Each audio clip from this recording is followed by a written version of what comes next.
Welcome to Super Dave Rains and the Big Show on location at Escape Velocity Comics here in Colorado Springs, Colorado. This is our big summer movie review show. I'm your host, Super Dave Rains, and welcome to the comic book movie review panel featuring our panel of experts, everybody's favorite billionaire playboy, Bryson Lynn, aka Batman. I'm Batman. And back from holiday from Themyscira, Michelle Asher, a.k.a. Wonder Woman. Hello. And featuring special guest, Robert Bo Ben. Welcome to the show. 16 years ago, XMen debuted, which is one of the first Marvel superhero teams to hit the big screen. Even though Fox owns the rights, now with 7 movies down, what impact has X-Men had on the genre? And is X-Men more of a superhero movie or is it more of a sci-fi movie? So, Michelle? I guess it's kind of a little bit of both. It really was the first of its kind that had a team of superheroes or people with superpowers, so to speak. So it kind of did kick it off in a way, this whole genre of a panel of superheroes being in a movie. Yeah, and that's what I thought too. You know, this was really the first big team of superheroes that we really saw, and it's really kind of amazing that the first one was back in 2000, I think, and launched Hugh Jackman. Yeah, exactly. Hugh Jackman, which I have a very good question about him coming up. So, Bo? And I have a very good answer. I know, I'm sure you do. No, it's true. We have a Hugh Jackman fan on the show. You know, we love our Marvel movies, but we wouldn't have them if it wasn't for X-Men. It really was the catalyst for the superhero film. Yeah. It's definitely superhero. It's not sci-fi. Okay. Yeah. I wouldn't go there. They've kept it very much superhero. Well, and first X-Men, I would argue, is more sci-fi. Okay. Only because the political and racial undertones are so prevalent, it's very akin to classic sci-fi. Right. Okay. I mean, granted, that's X-Men territory to begin with, but, you know, for me, it just doesn't feel like superhero. Right. More sci-fi. That's a good way to look at it. Okay. Closer to maybe Guardians? Not quite. Not quite. Yeah. Because Guardians is just oddball, just fun. That's true. It doesn't really have that, you know, where's my sense of belonging, or I'm rejected for looking this way, or whatever. Right. Yeah. I mean, a little bit, but not really. Well, and I think since they're more flawed, too, I mean, there's a struggle as far as whether they want to do good or they want to do evil. So, you know, so superhero, you tend to think of more the good, doing the good. Whereas you have a lot of different personalities kind of trying to figure out where they fall. Well, and it really parallels, and this is what I was discussing with you, Bo, earlier, that whole idealism with the civil rights movement. Yeah. You know, you have one end of the spectrum with Professor themes. X, a.k.a. Martin Luther King Jr. Right. And then you have Magneto, Malcolm X. Right. One goes through a very peaceful way to solving the issue. The other needs violence, and rightfully so. Right. So you both see the points on each side. Right. Yeah, you can definitely relate to issues on both sides. Yeah. Relate either to or. their methods on both sides. Right, yeah, I would actually definitely agree with that. That's a great comparison, MLK to Malcolm X. Yeah. So, let me ask you, what is your favorite X-Men film, why, and who is your favorite mutant? So, Bo? Ooh, favorite X-Men film? Definitely First Class. Really just watching, you know, X-Men 1, when I saw that, I was a lot younger. I was, 12 years old. Right. And it was great. I loved it, but looking back, it doesn't hold up very well. But First Class is just, it's a complete film in terms of X-Men. Again, the political aspect is great. I love the reference to the Cuban Missile Crisis. It was just a really fun play on history. Right. And I really enjoyed just everything about the characters, the story. That whole film is just very well made and it blew me away. As for my favorite X-Men, I know that's a tough one. It's a really tough one. It's gonna have to be Gambit. on Yeah. that one. I love Really? Gambit. Yeah. Real? I I love never Gambit would have picked too. you for Gambit. Yeah, Gambit. Yeah. It's the suave. You Yeah. know, I like poker. I like Exactly. ladies. Yeah, Never would have picked you for exactly. it. The whole Rique Suave thing with Yeah. him is really cool. And Michelle? I don't know. Now, actually, I will go first, X-Men, just because when I watched it, it was Right. just, I was a little older.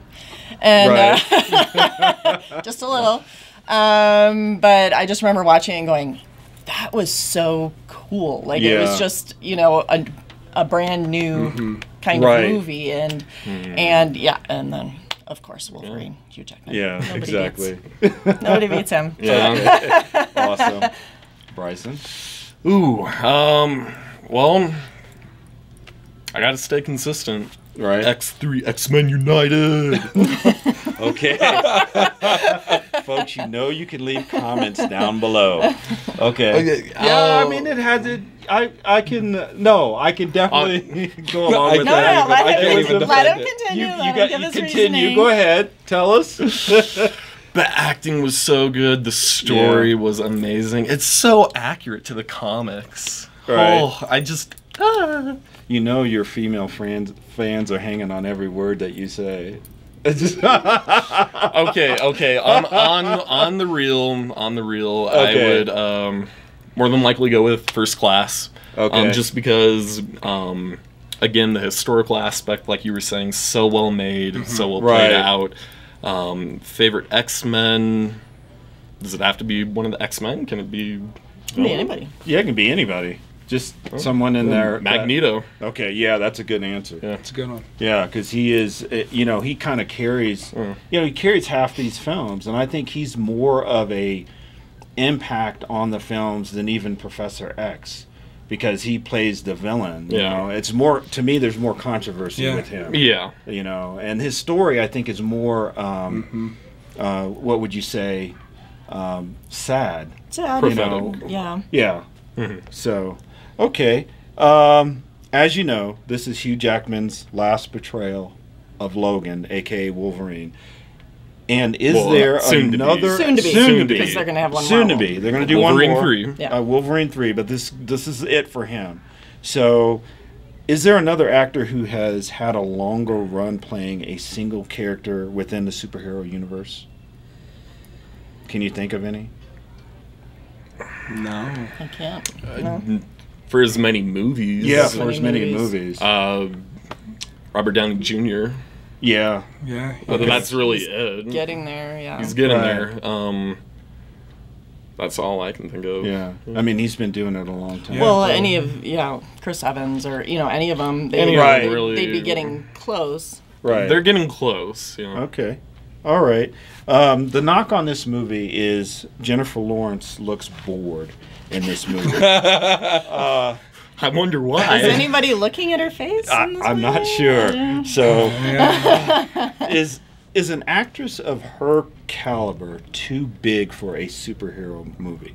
No. Oh, No. God, Okay. no. Yeah, All right. Marvel has proved that time and time again. Look at their casting choices over Right. and over. Hell no. Right. Okay. I mean, And Kate Blanchett's going to be in the next Thor. Yeah. Yeah, and we're So, gonna talk but about get that. bigger than that. Yeah, exactly. We're gonna talk about that in just a second. So, real quick, out of 10 X symbols, what do you give X-Men Apocalypse? I give it the ex-girlfriend rating. There's stuff that you liked and stuff you just want to forget. Okay. Well, take that as a pretty low score, folks. Yeah. So, all right. Bo? It's a solid 5 out of 10. And that's, Okay. I almost feel like I'm being generous. Right. It's not a good film. Right. There's no way to cut that. There's some good stuff, some really shining moments, but they're Right. wrapped up in a bad X-Men film. Just like Right. the ex-girlfriend. Yeah, to really describe it, there's a scene in the film where one character says she's referencing the Star Wars films because they had just seen the third film, for a time thing in the film. Right. And she goes, "Wow, the third film is always the worst."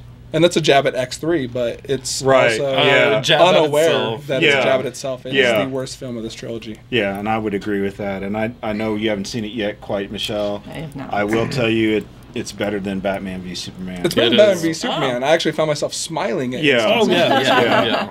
Exactly. So you're not miserable at the end. But, No, but you're not You're skipping not out of the happy. theater. Right. And folks, I'll give it a 7 out of 10. I thought it was just High? yeah, it's a C. It's a C. He's always so much nicer than You're- you, yeah, though. He is very Right, generous. you know I am, but it's just a really average movie. It's just okay. So now for Super Dave Rain's quick reaction round, where I'll get your thoughts on a number of movie topics. Okay. Cast of Thor Ragnarok with Tom Hiddleston, Kate Blanchett, Chris Hemsworth, Idris Elba, Tessa Thompson, Mark Ruffalo, Carl Urban, Anthony Hopkins, and Jeff Goldblum. What do you think about that? Jeff Goldblum. He's actually playing the Game Master. The Game Master in this movie. I think the Game Master. Grandmaster. Grandmaster, who happens to be the brother of the Collector, if I'm not mistaken. Well, that's the interesting thing is they are, and in the comics they kind of compete with each other. Right. And it only further adds to the speculation that the film is going to incorporate Planet Hulk in some way. Right. Because maybe they've somehow captured him and they're going to put him in an arena. We don't know for sure. But Right. it just further Yeah. adds to those rumors. Okay. It adds to the cosmic element, period. Right. Yeah. Yeah. And I know, Michelle, you were just saying Kate Blanchett. I'm not sure you get any bigger than that. I No. As She's- Hela? Yeah, Yeah. she's I going to mean, be fantastic. wow. Just phenomenal. So, Big Friendly Giant, is Spielberg back? What do you think? You going to I'm take sorry. the kids? Can I just say somebody that named that movie doesn't know anything about social media or texting, calling it the BFG. Oh. Or they've never played Doom, the video game. Let's Right. just think about what the F Yeah. stands for. But it's So- Roald Right. Dahl. We weren't Yeah. so corrupt as a society back then. Okay. Well, let's Okay. go. Let's take it that back was the only to thing an honestly I innocent can't get time. past. I Right. can't get past the initials. I don't want Yeah. my kids running around the house going BFG. Okay. I'm gonna laugh. Right. Well, you gotta be in the mindset of a child. It's innocent. Yeah. I don't know. One of my Okay. kids Well, we'll probably have to knows send what them a that stands note for. about those initials. So, what? Any more on that? I'm excited for it. My 8-year-old just recently read the book, and we went and saw the play here in town, and it was fantastic. And Right. the trailers look good. The trailers look good. Okay. Yeah, I agree. The trailers Yeah, are very nice. it's a great book, and I think it's perfect for Spielberg. Right. So I'm hoping that they can bring some magic to cinemas with it. Right. Quick reaction. He hit it on the head for me. Okay, Yeah. right on. Big shakeup at Warner Brothers Yeah. over fallout of Batman v I'm Superman. not surprised. Will it make a difference? Ooh. Because quietly, a lot of people have been fired. Yeah. So Apparently Not not so that quietly. quietly. not yeah, exactly. Not so quietly, and probably well deserved. But any reaction to Well, that? I mean, just the fact that they've taken that action, I would have to think they're freaking out. Yeah, They're I think so, panicking. too. So But I would then- imagine all the reshoots on Suicide Squad. Right. I think they're trying. We'll just have to wait and see. Right. I think if it's It's a actually going to yes do anything. and a no. 'Cause Right. I know that they're taking 2 guys and putting them in charge, kind of like Kevin Kevin Feige Feige. with Yeah. Marvel, but at the same time, they've pushed a bunch of their film dates forward, Right. not back. Right. So all these studio changes with deadlines coming up soon, and Right. they're losing directors. Yeah. Like, they don't have They directors are for the other losing films. directors. Left and It right. doesn't matter what Oh you're doing my at the goodness, top. Yeah. If all the way down, it's still a mess. And It's that's always not been gonna their help. problem. It's not just everybody stop Right. and let's think about what we're doing. And they're Yeah. not. And they're they're not. trying to go full Yeah. speed while making Something changes. has to stick. Yeah. Yeah, exactly. Bryson? Again, yeah. I mean, yes, it's a good sign. They're clearly trying to take steps to rectify their issues. Yeah. But in the same breath, you shouldn't need to. Yeah. You this really point. shouldn't need At to this at this point. point. At this point, yeah, it's really late in the game. So I mean, again, it's a yes and a no. Okay. Just Give me the next Marvel movie. I don't care. Okay. Yeah. Well, I think they just need to slow down, take their time, and concentrate on making one great movie. And I'm telling you, Suicide Squad is going to make or break it for them. This is really big. And what I feared, actually, John Campea agreed with me.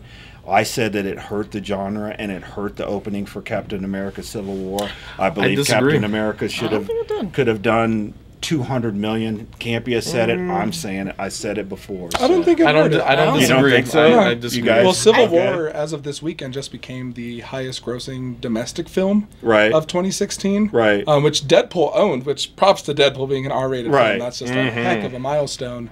But considering that Captain America Winter Soldier, I think its opening box office was like 97 million. Making 185 opening for Civil War was fantastic. It is fantastic, but I really just kind of felt it should have been a $200 million maker. I don't. I knew some people that actually went opening weekend of Captain America to forget Batman, Superman. Wow. Like, And that's what they I were believe so it. upset Exactly. about Yeah. that they're like, this had better be good, and I'm going this weekend. Yeah, I did that too. I just think that, your average fan that saw Batman v Superman was saying that, ooh, it's not good, so I'm not going to see Captain America. And I disagree. Totally different universes. Okay, all right. Star Trek Beyond, is it overshadowed by Star Wars? A little. No. No. You don't think so? You don't No, think so? Like it's kind separate of like camps of fans. I'm a James Bond fan, and it's kind of like comparing Yeah, me too. that to like Mission Impossible. Okay. They're two completely different They are two types of different film animals, within yeah. a similar genre, and I don't think they overshadow another. It's one's a little more fun, one is a little more serious. It's Okay. what do you like, and they both succeed on their own merits. Right, okay. Yeah. Excited to see Darth Vader possibly in the next trailer for Rogue One. Excited. I was like, oh, I'm a 16-year-old at a Bieber concert. right, okay. Bill Cosby used the pills. Oh, All right, hey! so yes, we're very excited for that. Let me ask you, Game of Thrones, what's happening? Can you get? Oh, what isn't happening? Yeah, devastating. Last weekend, devastating. First time I've ever cried on that show. That's what so many people are saying. They've I'll never admit it. cried during Game of Thrones. Last Sunday just broke It got me. everybody. And to make you care about a character you've never really given a second thought to, that, Yeah. I mean, the writers are just amazing. No spoilers, but No spoilers. Right. What's this apology business? What do you what Coming out of apology the, is this? was it the producers? Oh no, they What- were what's just the- they were apologizing for the jokes that were that were following Sunday's episode. They weren't apologizing Okay. for doing it. Okay. Oh, yeah. There are some good jokes. There are some There good are jokes. some Right. good jokes coming out. But Yeah, I saw a few. and a lot of people blamed the writers, and they said George R. R. Martin never would have done that, and the writers actually sat George R. R. Martin in a room, and Yeah. he told them that, and they cried in the hotel room just hearing him say Right. it. So it still was George R. R. Martin that decided Yeah. this. What happened on Sunday? Okay, awesome. Well, folks, as we move forward throughout the year, we'll give you more updates on Game of Thrones because it's such a huge thing. And as you said, the best show on TV. So it's time for big show news.